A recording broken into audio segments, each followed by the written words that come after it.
من شرور أنفسنا ومن سيئات أعمالنا من يهدي الله فهو المهتدي وليا مرشدا نشهد أن لا إله إلا الله وحده الحي القيوم لا تأخذه سنة ولا نوم ونشهد أن سيدنا وحبيبنا ومولانا محمدا عبد الله ورسوله صلى الله عليه وعلى آله وصحبه وسلم الذي أكمل الله به قصر النبوة أي ختم الله به النبوة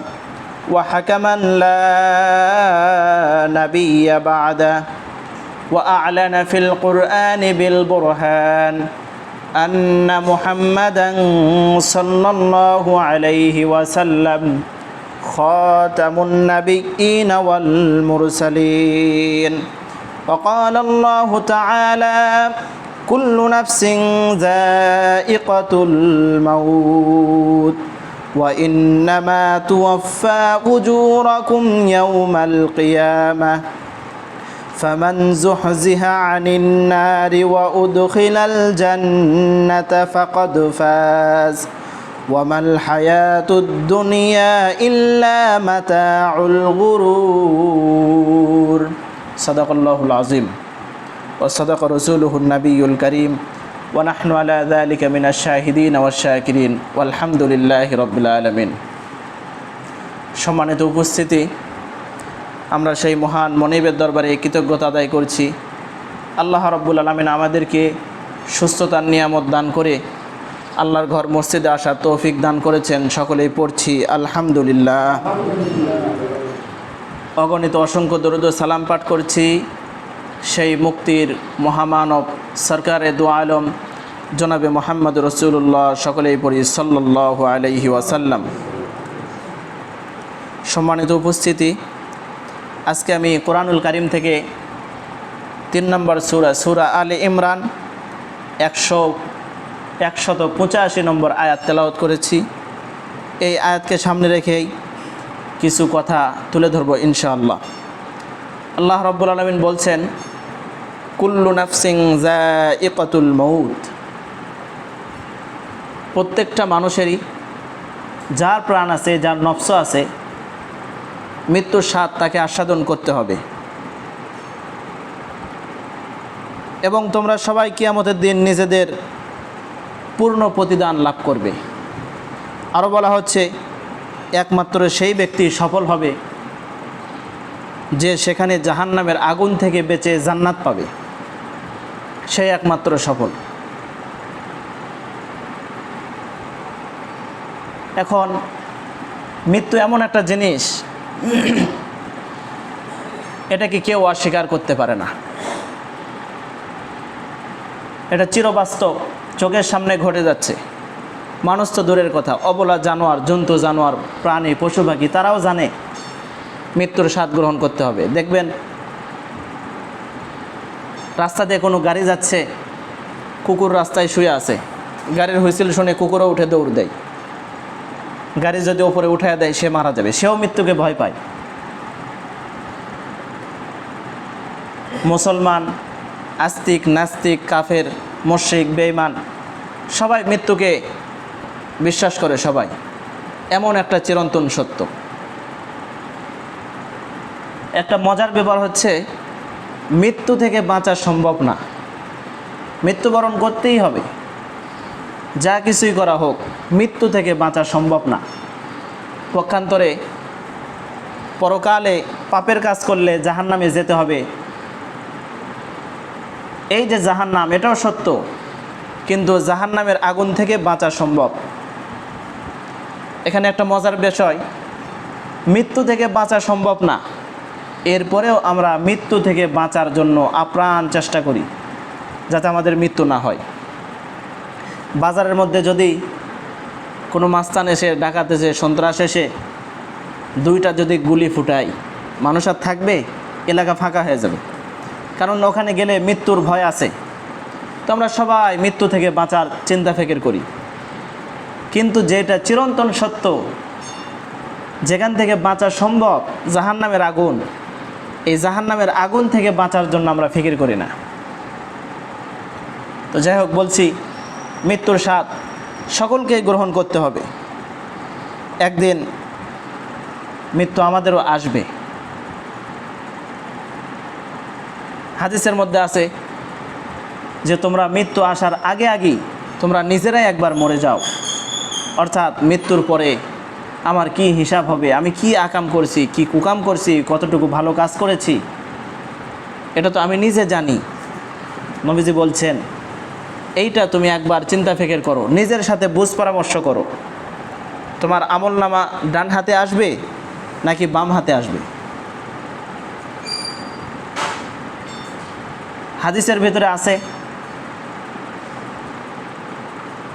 যখন ব্যক্তি মুমূর্ষু অবস্থায় মৃত্যুবরণ করবে, এই মুমূর্ষু অবস্থায় যদি তার মুখ থেকে কালিমা বের হয়, হাদিসের মধ্যে আছে লাক্কিন, তাকে তালকিন করো, লাক্কিনিল মাউতা, মুমূর্ষু ব্যক্তির পাশে বসে তালকিন করো কালেমার, অর্থাৎ আশেপাশে যারা আছে তারা পড়বে লা ইলাহা ইল্লাল্লাহু মুহাম্মাদুর রাসূলুল্লাহ, পড়তে থাকবে। তাকে বলবে না দেয় চাচা পড়েন, চাচা পড়েন, কারণ মৃত্যুর সময় মানুষ স্বাভাবিক অবস্থায় থাকে না। এই জন্য হাদিসের মধ্যে বলা হয়েছে তালকিন করবে, অর্থাৎ আশেপাশে যারা আছে তারা বারবার কালেমা পড়বে। এই যে পড়তেছে এইটা শুনে মুমূর্ষু অবস্থায় যে ব্যক্তি আছে তার মুখ থেকে যদি একবার কালেমা বের হয়ে যায়, তাহলে ধরে নেওয়া হবে এটা ভালো মৃত্যু, আল্লাহ তাআলা হয়তোবা তাকে জান্নাত নসিব করবেন। কিন্তু মৃত্যুর সময় মানুষ অস্বাভাবিক থাকে মৃত্যুর যন্ত্রণায়। ওই সময় যদি আমরা বলতে থাকি চাচা একবার কালেমা পড়েন না, একবার পড়েন, একবার পড়েন, তো মানুষ তখন বিরক্ত হয়ে যদি একবার বলে ফেলে দুরু মিয়া আমি আমার কষ্টতে বাঁচতেছি না, তোমার আবার কিসের কালেমা, একবার যদি বলে ফেলে তাহলে তার কপাল খারাপ। এই জন্য হাদিসে নিষেধ করা হয়েছে। আমরা কি করি, মৃত ব্যক্তিকে যখন খাটিয়া নিয়ে যায়, ওই সময় আমাদের এলাকায় আছে 40 কদম পর পর কালিমা পড়ে, বিভিন্ন নিয়ম, আজগুবি নিয়ম আছে, আপনাদের এদিকে আছে কিনা জানি না। অথচ কালিমা তো মৃত্যুর পূর্বে তার মুখ থেকে বের হওয়া উচিত ছিল। এবং যে লোকটা সারা জীবন ইসলামের বিরোধিতা করেছে, মুসলমানদের বিরোধিতা করেছে, আলেম ওলামাদেরকে দেখতে পারে নাই, মাদ্রাসা মসজিদ দেখতে পারে নাই, দেশে ইসলামে আইন চায় নাই, ইসলাম যেন সংসদে বসে, কোরআনের আইন যেন সংসদে যায়, এইটা চায় নাই, তার মুখ থেকে এটা আশা করা যায় না যে মৃত্যুর সময় তার মুখ দিয়ে কালেমা বের হবে, এটা সম্ভব না। সারা জীবন কালেমার বিরোধিতা করে, কোরআনের বিরোধিতা করে মৃত্যুর সময় তার মুখ থেকে কালেমা বের হওয়াটা অসম্ভব। এরপরে আমরা মানুষ যখন মারা যায়, মারা যাওয়ার পরে মাদ্রাসা থেকে ছাত্র নিয়ে যায় ওই লাশের সামনে, লাশটা রেখে ওখানে কোরআন তেলাওয়াত করে, এটা ফায়দাজনক না। মৃত ব্যক্তিকে কোরআন শোনায় লাভটা কি? অথচ কোরআনটা নাজিল হয়েছে জীবিত ব্যক্তির জন্য। হাদিসের ভিতরে আছে নবী করিম সাল্লাল্লাহু আলাইহি ওয়াসাল্লাম বলেন, কোনো মুমূর্ষু ব্যক্তির পাশে বসে যদি কেউ সূরা ইয়াসিন তেলাওয়াত করে, ইয়াসিন ওয়াল কুরআনিল হাকীম, যদি মুমূর্ষু ব্যক্তির পাশে বসে সূরা ইয়াসিন কোনো বান্দা যদি তেলাওয়াত করে, আল্লাহ রাব্বুল আলামিন সূরা ইয়াসিনের বরকতে মৃত্যুর আযাব কমায়া দেন। বলেন সুবহানাল্লাহ। আরেকটা আওয়াজ দিয়ে বলেন সুবহানাল্লাহ। তাহলে কোরআনটা জীবিত মানুষের জন্য, মারা যাওয়ার পরে মৃত ব্যক্তিকে কোরআন শোনায় লাভ নাই। এখন যদি মৃত যে মুমূর্ষু অবস্থায় তার বংশে কোনো আলিম নাই, কোরআন পড়তে পারে এমন কোনো লোক নাই, সূরা ইয়াসিন জানে না, তাহলে তার অবস্থা খারাপ। এখন সে এক মাদ্রাসায় যাবে, কখন যাবে, এক হুজুর নিয়ে আসবে, নিয়ে এসে পড়াবে, আর বাড়িতেই আছে নিজের ছেলে, নিজের ভাতিজা, নিজের নাতি তারাই কোরআন পড়তে পারে, তারাই পড়বে। এজন্য আমরা নিয়ত করি আমাদের বংশ থেকে আমাদের সন্তানদেরকে, নাতি নাতনি, নিজেরা কি হইতে পারছি না হইতে পারছি সেটা বিষয় না, আমাদের যা হয়েছে হয়েছে লাইফে, কমপক্ষে আমাদের ছেলে সন্তানদেরকে, পরবর্তী জেনারেশন যারা আসতেছে তাদেরকে কোরআনের শিক্ষাটা দেই। তো যাই হোক, বলছিলাম মৃত্যু এটা এমন একটা জিনিস, এই মৃত্যু থেকে কেউ পলায়ন করতে পারবে না। আমরা মৃত্যুর কথা স্মরণ করি না। একবার এক পীর সাহেব, এক বাদশাহ এক পীর সাহেবের কাছে মুরিদ হইল, সহবত নিল, নেওয়ার পরে তাকে সবক দিল যে আপনার বেশি বেশি মৃত্যুর কথা স্মরণ করতে হবে, দিনে 20 বার করে মৃত্যুর কথা স্মরণ করবেন। তো ওই ব্যক্তি পীর সাহেবের সহবত পেয়ে প্রতিদিন বড় একটা মোটা মোটা বড় দানার তাসবিহ বানাইছে, প্রতিদিন জিকির করে, আমি মরবো, আমি মরবো, আমি মরবো, আমি মরবো, 20 বার করে জিকির করে। জিকির করে ঠিক আছে, স্মরণ করতেছে, কিন্তু তার মধ্যে কোনো পরিবর্তন আসতেছে না। পীর সাহেবকে আবার জানানো হলো যে কই আপনি যে সবক দিলেন যে প্রতিদিন দিনে 20 বার করে মৃত্যুর কথা স্মরণ করতে হবে, তো আমি তো করতেছি, যে মৃত্যুর ভয়, দুনিয়াদারির লোভ কমবে, এগুলো কোনো কিছু আসতেছে না, আগের মতোই আমার অবস্থা। তো পীর সাহেব বলতেছে আচ্ছা তাই, তাহলে আমি একটু প্র্যাকটিক্যালি দেখাই দেই। তো বাদশাকে বলছে আপনি ওই সিংহাসন থেকে নামেন। বাদশাহ সিংহাসন থেকে নামছে, পীর সাহেব মানুষ বলছে, এবার বলছে আপনার মাথার মুকুটটা খুলে দেন, খুলে আমার মাথায় পরে দেন। তো কথা মতো মুকুটটাও খুলে তার মাথায় পরে দিছে। পীর সাহেব এবার সিংহাসনে যা বসছে, মুকুটটা পরছে, সিংহাসনে যে বসছে, যার মাথায় মুকুট, পুরা রাজ্যের প্রজা, আমলা কামলা যা আছে সবাই তো এখন তার কথাই মানবে যে সিংহাসনে আছে। এইবার সিংহাসনে বসছে, বসার পরে বলতেছে তোমার রাজত্ব আমি কেড়ে নিলাম, তোমার রাজত্ব আর নাই। বেচারা বলতেছে আহারে, পীর সাহেবকে বিশ্বাস করে মুকুট খুলে দিলাম, সিংহাসন বসতে দিলাম, এই বেটা এই কাজ করে ফেললো, আমার তো রাজ্য শেষ। পীর সাহেব এখন অর্ডার করছে জল্লাদ এদিকে আসো। জল্লাদ আসছে, বলছে এই বেটারে নিয়ে গিয়ে জেলখানায় বন্দি করে রাখো, 40 দিন পরে আর ফাঁসি হবে।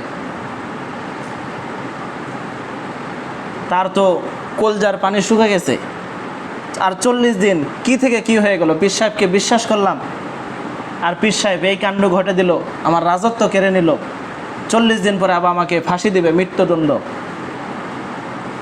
আর জেলখানার ভেতরে অর্ডার করা হলো অনেক ভালো ভালো খাবার, গরুর গোশত, অনেক ভালো ভালো পোলাও, কুরমা, ভালো ভালো খাবার জেলের ভেতরে পরিবেশন করো। বেচারা আর ঢোকে না। 40 দিন পরে তার ফাঁসি, রাজত্বও হারালো, ফাঁসের মঞ্চেও উঠতে হবে, তার ভিতরে কি আর খাবার ঢোকে? সে খায় না, শুধু টেনশন করে, কান্নাকাটি করে। 40 দিন যখন হয়ে গেছে, বেচারাকে বের করে নিয়ে আসা হয়েছে, দেখে চলগুলো ভেতরে ঢুকে গেছে, হাড় হাড্ডি বের হয়ে গেছে, জীর্ণ শীর্ণ, উঠতে পারে না, ঠিকমতো হাঁটতে পারে না, ধরে নিয়ে যাইতে হয়। 40 দিনের ব্যবধানে এই অবস্থা। তারপরে পীর সাহেব বলছে বাবা, আমি তো তোমার রাজত্ব কেড়ে নেওয়ার জন্য আসি নাই, তোমাকে আমি সবক দিলাম, তোমাকে একটা সবক দিছিলাম মৃত্যুর কথা কিভাবে স্মরণ করতে হবে। তুমি দিনে 20 বার করে মৃত্যুর কথা স্মরণ করো, তোমার কোনো পরিবর্তন হচ্ছে না। এই যে এখন দেখছো, তুমি জানতে পারলে 40 দিন পরে তোমাকে ফাঁসি দেওয়া হবে, এখন তোমার অবস্থা কি হয়েছিল বলো। এরপরে সব খুলে দিয়ে দিয়েছে, তোমার মুকুট তুমি নাও, তোমার সিংহাসন তুমি নাও, তোমাকে মাত্র প্র্যাকটিক্যাল একটা সবক দিলাম, এইভাবে মৃত্যুর কথা স্মরণ করতে হবে, তাহলে পরিবর্তন আসবে। তো আমরা যত মৃত্যুর কথা স্মরণ করব, তত আমাদের ইবাদতের প্রতি মনোযোগ আসবে।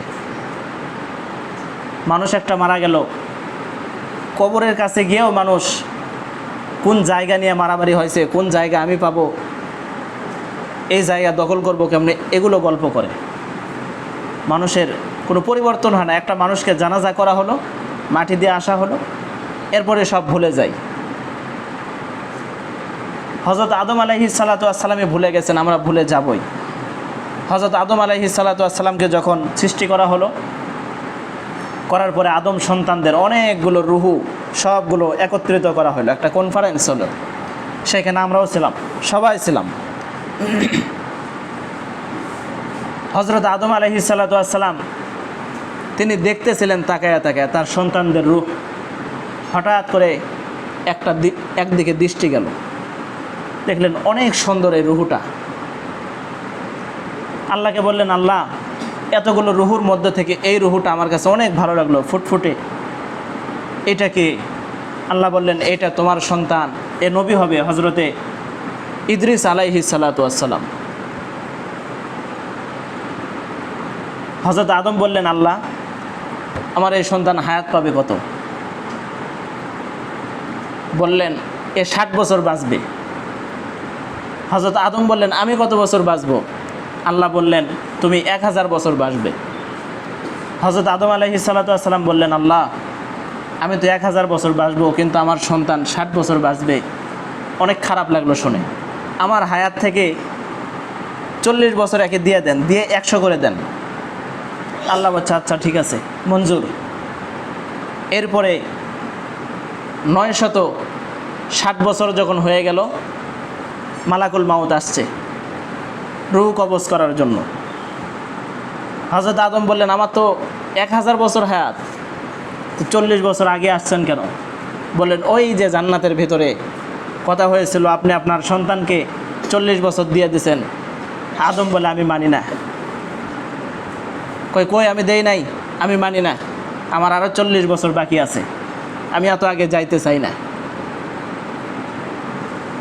তো পরে আল্লাহ তাআলা জানিয়ে দিলেন যে এটা শুধু প্র্যাকটিক্যাল দেখাইলাম, কিন্তু হযরত আদমের তো 1000 বছরই রেখেছি, হযরত ইদ্রিসের 60 বছরই রেখেছি, কিন্তু একটু দেখাইলাম যে আদম দুনিয়াতে যে ভুলে যায় নাকি বেহেশতে যেটা বলে আসছে এটা মানে, মৃত্যুর জন্য ভয় করে কিনা, এটা দেখানোর জন্য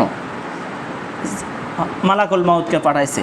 তো আমরা ভুলে যাব মৃত্যুর কথা, এটাই স্বাভাবিক, কিন্তু দৈনন্দিন আমাদের মৃত্যুর কথাকে স্মরণ করতে হবে। আমরা যেখানেই থাকি আমাদের মৃত্যু হবেই।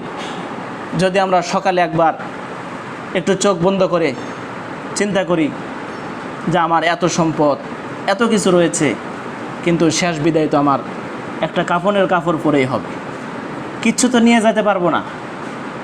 শুধু কাফনের সাদা কাপড় পরে খালি হাত পা নিয়ে কবরে যাব, আত্মীয় স্বজন সবাই যাবে, অন্ধকার কবরের ভেতরে আমাকে রেখে বাঁশ দিবে, এরপরে আস্তে আস্তে মাটি দিবে। আমি যেন চিৎকার করতেছি, আমি তো দুনিয়াতে অন্ধকারে থাকতে পারতাম না, আলো নাই বাতাস নাই, এখানে কেমনে থাকবো? কিন্তু কেউ যেন আমার কথা শোনে না, সবাই আমাকে মাটি দিয়ে সবাই যেন চলে যাচ্ছে, আমি যেন চিৎকার করতেছি, আমাকে একাই ফেলে যেও না, তোমরা তো আমার আত্মীয় স্বজন, আমি বিপদে পড়লে দুনিয়াতে না তোমরা আমাকে সাহায্য করতে, তোমরা যেও না। আমার কথা কেউ যেন ভ্রুক্ষেপ করে না। একে একে যখন সবাই চলে গেল কবরের ভিতরে, মুনকার নাকির আসলো, আমাকে সওয়াল জবাব করতেছে। এইভাবে যদি আমরা সকালে একবার চিন্তা করলাম, বিকেলে একবার চিন্তা করলাম, তাহলে গুনাহ থেকে বাঁচা আমাদের জন্য সহজ হবে। সকালে যদি এভাবে একটু চিন্তা করি, মোরাকাবা করি, সারা দিন দেখবেন মৃত্যুর ভয় থাকলে অন্যায় কাজ, পাপের কাজ, এগুলো অনেক কমে যাবে।